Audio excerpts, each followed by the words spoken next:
A principios de la década de 1990, Colombia era un país que funcionaba bajo dinámicas comerciales muy antiguas. Durante casi medio siglo, la economía había estado cerrada para proteger a la industria nacional, lo que generó un mercado donde las opciones para los consumidores eran limitadas y los métodos de venta apenas habían cambiado en décadas. En aquel entonces, si una familia colombiana quería remodelar su cocina, pintar una habitación o arreglar una tubería, debía someterse a una peregrinación por pequeñas ferreterías de barrio o depósitos de materiales ubicados en zonas industriales lejanas y poco amables. El cliente llegaba a un local oscuro y atiborrado de cosas, donde un mostrador alto de madera o metal servía como barrera infranqueable. El comprador debía saber exactamente qué necesitaba y pedírselo al dependiente, quien desaparecía hacia una bodega trasera para traer el pedido. No había posibilidad de comparar precios por cuenta propia, ni de descubrir herramientas nuevas, ni de inspirarse viendo exhibiciones. El precio, muchas veces, no estaba marcado en ninguna parte. Dependía de la cara del cliente o de su habilidad para regatear con el dueño del negocio. En medio de este panorama, la organización Corona buscaba un nuevo horizonte. Esta empresa, fundada en 1881 en el departamento de Antioquia por la familia Echavarría, era ya un gigante en la fabricación de productos para el hogar. Sus vajillas, baldosas y sanitarios estaban en la mayoría de las casas colombianas. Sin embargo, los directivos de Corona sentían que había una desconexión entre la calidad de lo que ellos fabricaban y la forma en que sus productos llegaban al cliente final. Querían dignificar el proceso de compra, hacerlo moderno, limpio y eficiente.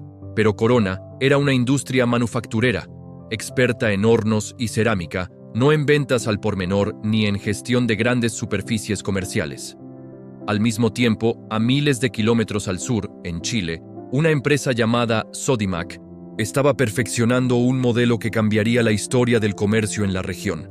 Sin embargo, tras una dura crisis económica en los años 80, la compañía había sido adquirida por el empresario José Luis del Río.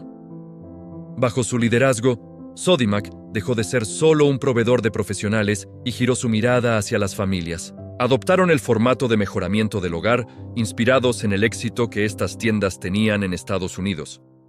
Crearon espacios inmensos donde convivían los materiales de construcción pesados con la decoración y el menaje.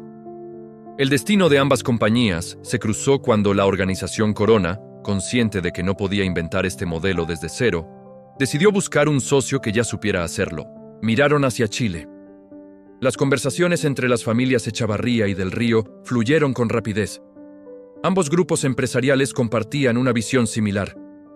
Eran negocios familiares, austeros, enfocados en el largo plazo y con una obsesión por la formalidad y el cumplimiento de la ley.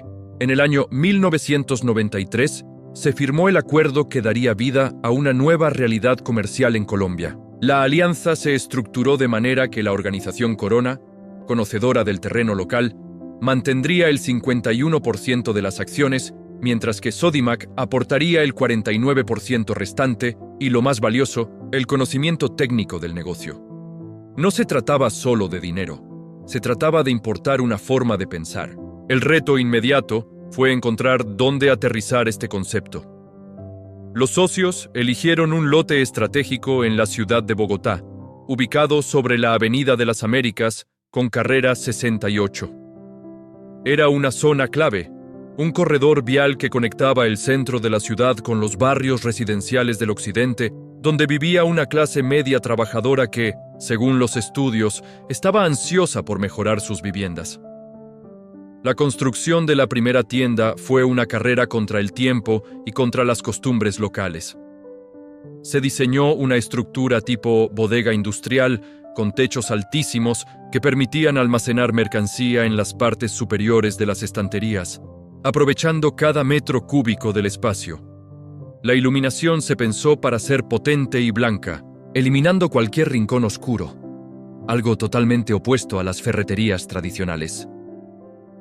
Cuando finalmente se inauguró Home Center Las Américas en 1993, el impacto cultural fue inmediato.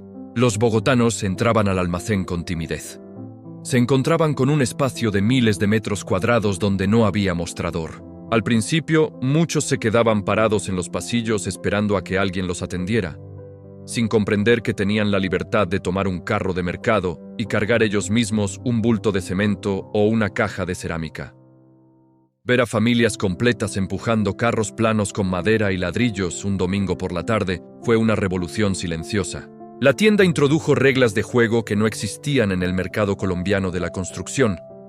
Precios fijos e innegociables, pero transparentes y exhibidos en la estantería. Esto generó una confianza inédita. El cliente ya no sentía que le estaban cobrando más por no ser amigo del dueño. Además, se entregaba una factura legal con todos los impuestos, lo que empezó a formalizar un sector acostumbrado a las ventas sin registro. Los proveedores nacionales también sufrieron un choque. Home Center exigía que los productos llegaran con códigos de barras, en empaques estandarizados y en horarios estrictos de entrega en los muelles de carga traseros. Muchos fabricantes pequeños tuvieron que modernizar sus propias líneas de producción solo para poder venderle a este nuevo gigante. Fue un efecto dominó que obligó a toda la cadena de suministro a volverse más profesional. Logo Home Center es de color azul, las letras y fondo blanco. El éxito de la tienda de las Américas superó las expectativas más optimistas de los socios chilenos y colombianos. La facturación del primer año demostró que el país estaba hambriento de modernidad. La gente no iba solo a comprar un tornillo, iba a pasear, a soñar con la cocina que querían tener en el futuro. El modelo de autoservicio, que muchos críticos decían que no funcionaría en una cultura latina acostumbrada a ser servida, se convirtió en el estándar de oro. Aquella primera tienda no fue solo un negocio rentable desde el día 1. Fue la prueba piloto que confirmó que la unión entre la potencia industrial de Corona y la astucia comercial de Sodimac era una fórmula ganadora. Con los pasillos llenos y las cajas registradoras sin descanso, los directivos comprendieron que una sola tienda no sería suficiente. El mercado bogotano era enorme, y el resto de las ciudades principales de Colombia esperaban su turno. La etapa de experimentación había terminado y ahora comenzaba la verdadera fase de conquista del territorio nacional. Tras el éxito rotundo de la primera tienda en la Avenida de las Américas, la euforia inicial dio paso a una realidad empresarial más compleja. Los socios de la organización Corona y Sodimac entendieron que una sola golondrina no hace verano. Para que el negocio fuera sostenible en el tiempo y justificara la inmensa inversión en tecnología y logística que habían traído desde Chile, necesitaban volumen. Necesitaban más tiendas, más clientes y, sobre todo, conquistar territorios más allá de la capital. Sin embargo, el panorama económico de Colombia a finales de la década de 1990 se tornó oscuro. El país entró en una de las recesiones más profundas de su historia reciente. En el año 1999, el Producto Interno Bruto cayó y el sector de la construcción se frenó en seco. Las tasas de interés para comprar vivienda se dispararon, provocando una crisis hipotecaria que dejó a miles de familias sin la posibilidad de adquirir una casa nueva. Las grúas se detuvieron y los proyectos urbanísticos quedaron a medio hacer. Cualquier manual de economía hubiera sugerido que una empresa dedicada a vender materiales de construcción debería haber entrado en pánico. Pero ocurrió un fenómeno social que salvó y catapultó a Home Center. Como las familias colombianas no podían comprar casas nuevas debido a la crisis, decidieron que la única opción era arreglar las que ya tenían. El dinero que antes se destinaba a la cuota inicial de un apartamento nuevo, ahora se invertía en cambiar los pisos viejos, pintar las paredes manchadas o remodelar ese baño de los años 70 que ya no funcionaba bien. La tienda se convirtió en el refugio de la clase media que buscaba valorizar su patrimonio existente. La estrategia de la compañía se adaptó rápidamente a esta nueva realidad. En lugar de enfocarse solo en la obra gris y el cemento, potenciaron las áreas de decoración, iluminación y acabados. Empezaron a enseñar a la gente que con poco dinero y trabajo propio podían transformar un espacio. La crisis, paradójicamente, aceleró la cultura del mejoramiento del hogar en Colombia. Mientras las grandes constructoras quebraban, la venta al por menor de pintura, cerámica y grifería crecía. Fue en este periodo de turbulencia y adaptación cuando la empresa detectó una grieta en su modelo de negocio. Home Center era un éxito rotundo para las familias, las amas de casa y los dueños de hogar que iban el fin de semana. Pero había un cliente fundamental que no se sentía del todo cómodo en esos pasillos brillantes y llenos de decoración. El maestro de obra, el plomero, el electricista y el albañil. Estos profesionales, que eran quienes realmente compraban el volumen pesado de materiales día tras día, sentían que la tienda estaba diseñada para el usuario final y no para ellos. Hacer fila detrás de una familia que compraba cojines y lámparas no era eficiente para un maestro que necesitaba 20 bultos de cemento y salir rápido a la obra. Además, extrañaban el trato directo y rudo de la ferretería tradicional. La respuesta de la compañía fue una jugada maestra de segmentación de mercado que definiría su futuro. En el año 2001, lanzaron un nuevo formato de tienda especializado, al que llamaron Constructor. La idea era simple pero revolucionaria: crear un espacio exclusivo para los profesionales de la construcción, con horarios diferentes que empezaran desde la madrugada, pues los maestros madrugan más que las familias. Diseñaron zonas de carga donde los camiones y camionetas podían entrar casi hasta la estantería para cargar el material pesado sin tener que arrastrar carritos por todo el almacén. Este nuevo formato no solo ofrecía comodidad logística, sino precios por volumen. Si un maestro compraba una caja de tornillos, el precio era 1. Pero si compraba 10 cajas para una obra grande, el precio bajaba. Esta lógica mayorista atrajo de nuevo al cliente profesional que se había mantenido fiel a la ferretería de barrio. Pero la empresa sabía que para ganarse el corazón de los maestros de obra no bastaba con precios bajos, debían ofrecerles algo que nadie más les daba: dignidad y reconocimiento. En Colombia, el oficio de la construcción había sido históricamente informal y poco valorado. Muchos trabajadores aprendían el oficio de manera empírica y no tenían certificaciones ni seguridad social. Para solucionar esto, crearon el Círculo de Especialistas. No era solo un programa de puntos o fidelización para dar regalos. Se convirtió en la comunidad de trabajadores de la construcción más grande del país. A través de este programa, la empresa comenzó a ofrecer capacitaciones gratuitas, cursos técnicos y ferias donde los proveedores enseñaban a usar las últimas herramientas. Por primera vez, una gran empresa trataba al albañil y al plomero como socios estratégicos y no solo como compradores anónimos. Esto generó una lealtad inquebrantable.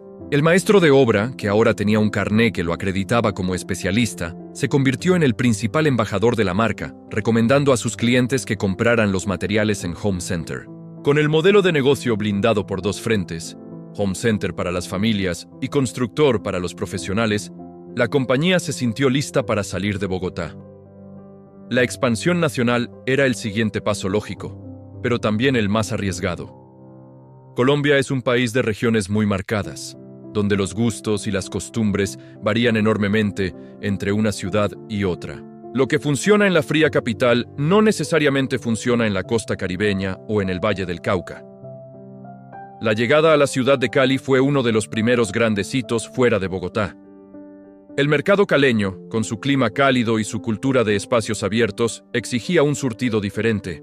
Los ventiladores, los aires acondicionados y los muebles de exterior cobraron un protagonismo que no tenían en la capital. La empresa tuvo que aprender a tropicalizar su oferta. Los gerentes de tienda y los compradores de inventario empezaron a entender que no podían manejar el país como una sola unidad. Debían escuchar a cada región. Luego vino el reto de Medellín. Entrar a la capital de Antioquia tenía un significado especial. Por un lado, era la tierra natal de la organización Corona, por lo que jugaban de locales. Pero, por otro lado, el consumidor paisa es conocido por ser extremadamente exigente, regionalista y leal a sus propios comerciantes. Entrar con una marca que tenía un fuerte componente chileno y que venía de triunfar en Bogotá requería tacto. La estrategia fue resaltar el origen antioqueño de los productos Corona que se vendían allí y ofrecer un servicio al cliente impecable que estuviera a la altura de la famosa amabilidad de la región.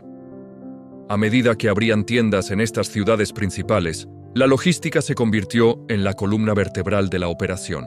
Ya no bastaba con traer contenedores de productos importados a una bodega en Bogotá. Tenían que mover miles de toneladas de mercancía por las difíciles carreteras colombianas para que un cliente en Cali encontrara el mismo taladro que un cliente en el norte de Bogotá. La inversión en centros de distribución y en sistemas de transporte fue millonaria, sumando decenas de millones de dólares en infraestructura invisible para el cliente, pero vital para el negocio. Para mediados de la primera década del siglo XXI, la marca ya no era una novedad, era un referente. habían logrado superar la crisis económica de finales de los 90, habían dividido su negocio para atender mejor a cada tipo de cliente y habían demostrado que su modelo funcionaba en diferentes culturas regionales. Pero el mundo estaba cambiando. La tecnología empezaba a asomar la cabeza y la competencia internacional miraba a Colombia con otros ojos. La empresa había construido los cimientos y levantado los muros de su imperio, pero ahora debía aprender a decorarlo y mantenerlo en pie frente a nuevos desafíos que ni siquiera los fundadores habían imaginado. Hacia la mitad de la primera década del siglo XXI, Home Center ya no era un experimento ni una novedad en las 3 ciudades principales de Colombia. Era el líder indiscutible. Sin embargo, el mapa del país seguía teniendo grandes vacíos. Millones de colombianos que vivían en ciudades intermedias como Pereira, Cartagena, Barranquilla, Bucaramanga o Villavicencio seguían dependiendo de las ferreterías tradicionales y veían los grandes almacenes de mejoramiento del hogar como algo lejano, exclusivo de las capitales. La directiva de la compañía, impulsada por el éxito en Bogotá, Cali y Medellín, tomó la decisión de llenar esos vacíos. La estrategia de expansión se volvió agresiva. El objetivo era claro. Antes de que llegara cualquier competidor internacional, Home Center debía ser la marca de referencia en la mente de todos los colombianos, sin importar en qué región vivieran.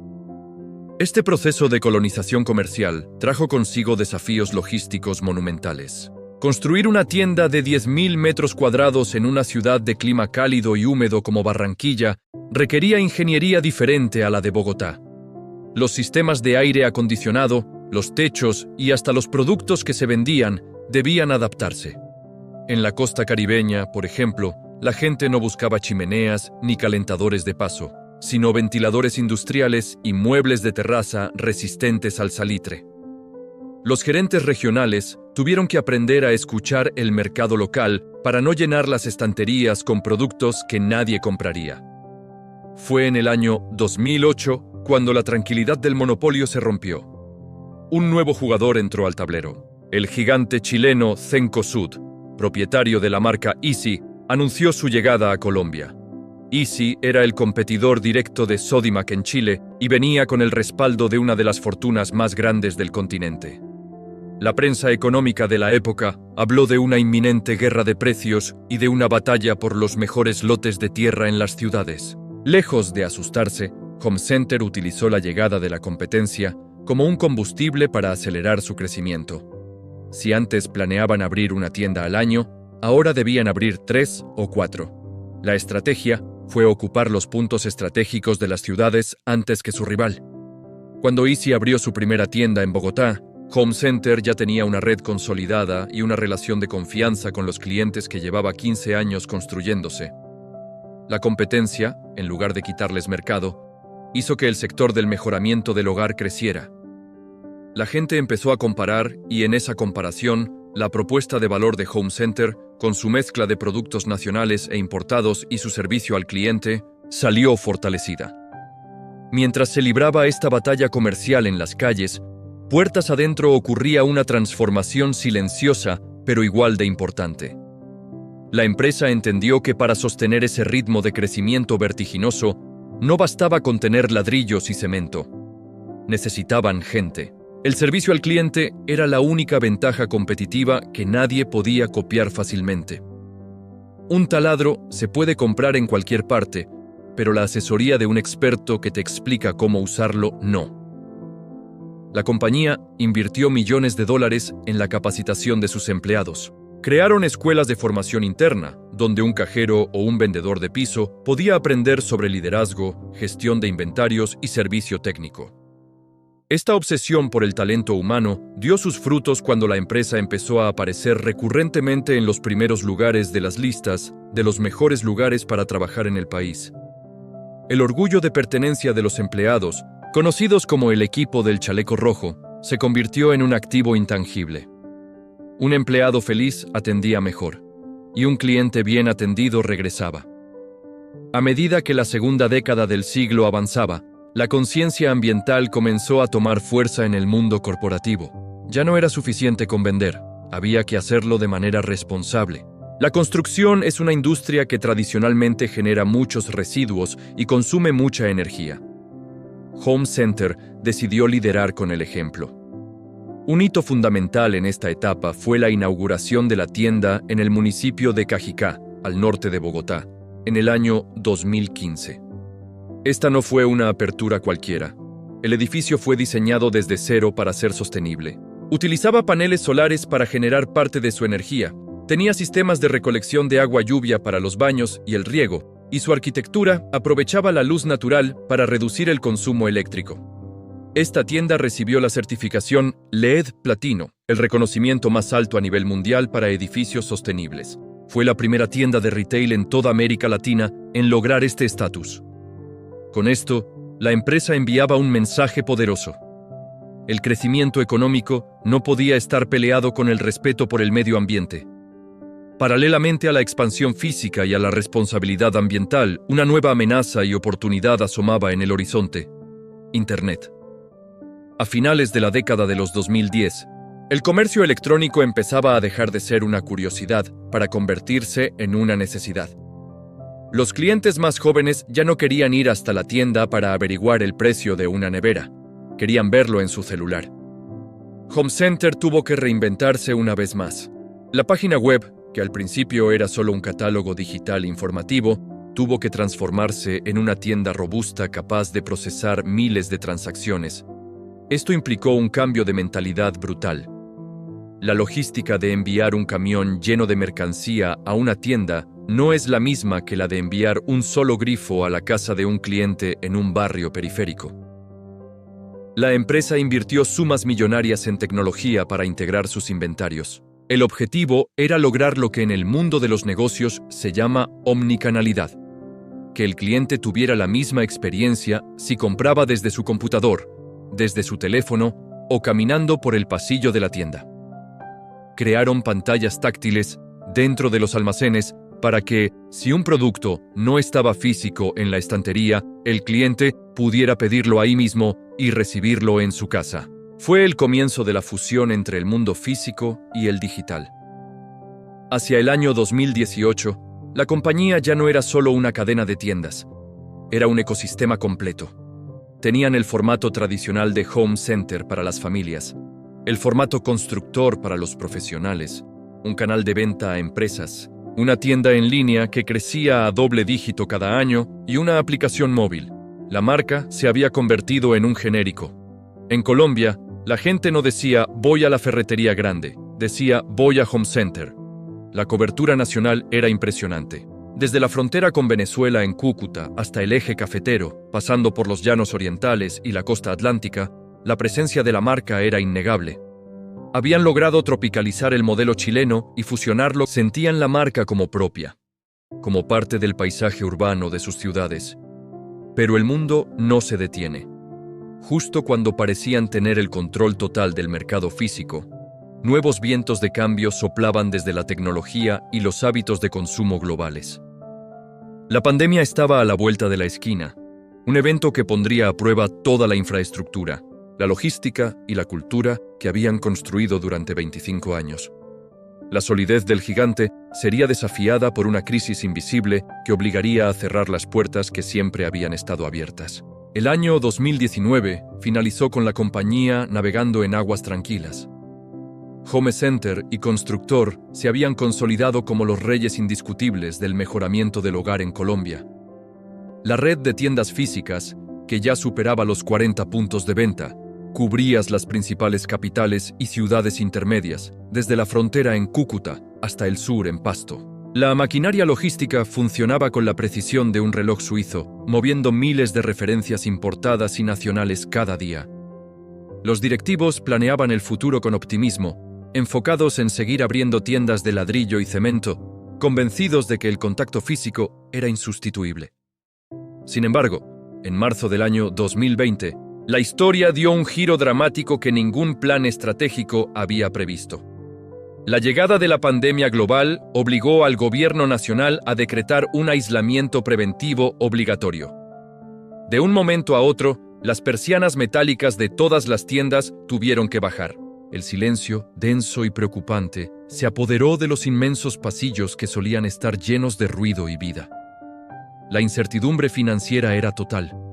Con los ingresos de las tiendas físicas reducidos a cero, la empresa enfrentaba el reto de sostener una nómina de más de 8,000 colaboradores directos. Pero en medio del confinamiento, ocurrió un fenómeno psicológico y social que cambiaría el destino del negocio. Al verse obligadas a permanecer encerradas las 24 horas del día, las familias colombianas redescubrieron sus casas. Lo que antes era solo un lugar para dormir, se transformó en oficina, colegio, gimnasio, restaurante y refugio. Los defectos del hogar, que antes pasaban desapercibidos por la rutina laboral, se hicieron evidentes e insoportables. La silla del comedor no servía para trabajar 8 horas, la iluminación era deficiente, las paredes necesitaban pintura y los espacios requerían adaptaciones urgentes. La demanda de productos para el hogar no cayó, sino que explotó. Pero había un problema gigantesco. Las tiendas estaban cerradas al público. La única vía de escape era el canal digital. La página web y la aplicación móvil, que hasta ese momento eran canales complementarios que representaban un porcentaje menor de las ventas totales, se convirtieron en el único salvavidas de la compañía. El tráfico en el sitio web se multiplicó por 5 en cuestión de semanas. La empresa tuvo que realizar una maniobra logística de emergencia digna de una operación militar. Las tiendas físicas, vacías de clientes, se transformaron en centros de distribución urbana. Los empleados de piso, que antes asesoraban sobre pinturas o pisos, se convirtieron en preparadores de pedidos. Con listas en mano, corrían por los pasillos vacíos, recolectando mercancía para empacarla y enviarla. Los estacionamientos, antes llenos de carros de visitantes, se convirtieron en zonas de carga para una flota improvisada de camiones y camionetas que intentaban llevar los pedidos a los barrios confinados. Fue en este periodo crítico donde nació la verdadera omnicanalidad. La empresa implementó en tiempo récord el sistema de recogida en tiendas sin contacto. Los clientes compraban por internet y conducían hasta el sótano o el parqueadero de la tienda. Allí, sin bajarse del vehículo, un empleado con estrictos protocolos de bioseguridad depositaba la compra en el maletero. Esta innovación no solo permitió mantener el flujo de caja, sino que protegió la salud de clientes y trabajadores en el pico más alto de los contagios.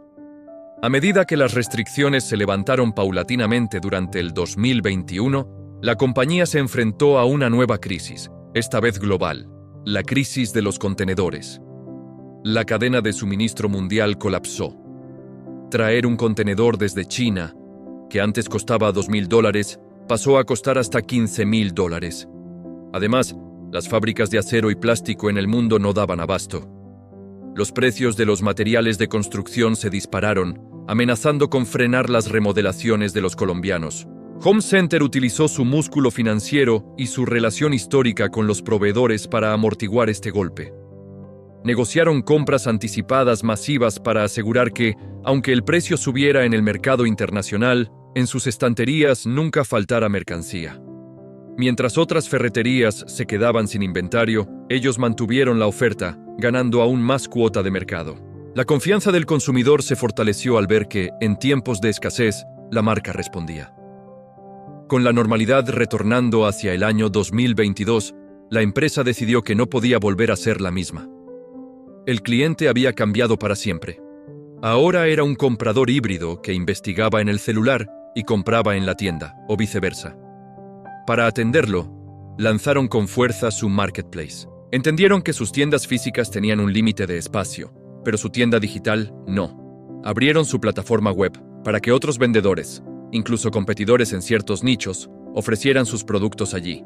Así, un cliente podía entrar a la web de Home Center y comprar una bicicleta estática, un colchón de una marca exclusiva o tecnología especializada que no se encontraba en los pasillos físicos.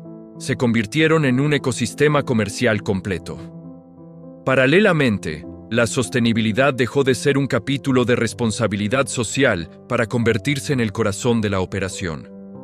La empresa se trazó metas agresivas de descarbonización. Iniciaron la instalación masiva de paneles solares en los techos de sus tiendas, logrando que en sedes como la de Cajicá, Cali o Barranquilla, gran parte de la energía consumida provenga del sol. Implementaron sistemas de economía circular, instalando puntos de recolección postconsumo donde los clientes pueden llevar baterías, bombillos, insecticidas y hasta escombros menores, garantizando que estos residuos no terminen en un relleno sanitario. El compromiso social también se profundizó con el programa Manos a la Obra. La empresa entendió que no bastaba con vender los materiales. Había que ayudar a instalarlos. Fortalecieron su red de servicios, conectando a los clientes con los miembros del círculo de especialistas. De esta manera, generaban trabajo digno y formal para los plomeros, electricistas y pintores que se habían capacitado con ellos, cerrando el ciclo de valor, vendían el producto y garantizaban su correcta instalación. En el año 2023, la marca celebró sus 30 años en Colombia. La efeméride no fue solo una fiesta, sino una declaración de intenciones. Anunciaron inversiones millonarias para renovar sus tiendas más antiguas, adaptándolas a un formato más amigable, con mejor iluminación y señalización digital. También inauguraron nuevos centros de distribución de última generación para acelerar los tiempos de entrega, con la promesa de que los pedidos en ciudades principales llegaran en menos de 24 horas. Hoy, la alianza entre la organización Corona y el grupo Falabella es citada en las escuelas de negocios como un caso de éxito excepcional. Han logrado integrar dos culturas corporativas distintas y adaptarlas a la idiosincrasia de cada región de Colombia. Han sobrevivido a recesiones, a la llegada de competidores internacionales agresivos, a crisis logísticas globales y a una pandemia. Al mirar hacia el futuro, la compañía ya no se define solo como una tienda de mejoramiento del hogar. Se ven a sí mismos como una empresa de tecnología y logística que, incidentalmente, vende materiales de construcción. Su visión está puesta en la inteligencia artificial para predecir qué querrá el cliente antes de que lo pida, en la automatización de sus bodegas y en seguir siendo el motor que impulsa los sueños de vivienda de millones de familias. La historia de Home Center es la prueba viviente de que, en los negocios, el tamaño importa, pero la agilidad y la capacidad de entender el dolor y la necesidad humana importan mucho más. Desde aquel primer día en la Avenida de las Américas hasta la era del comercio electrónico, su promesa sigue intacta: hacer posible que cada colombiano, sin importar su presupuesto, pueda tener el hogar que sueña.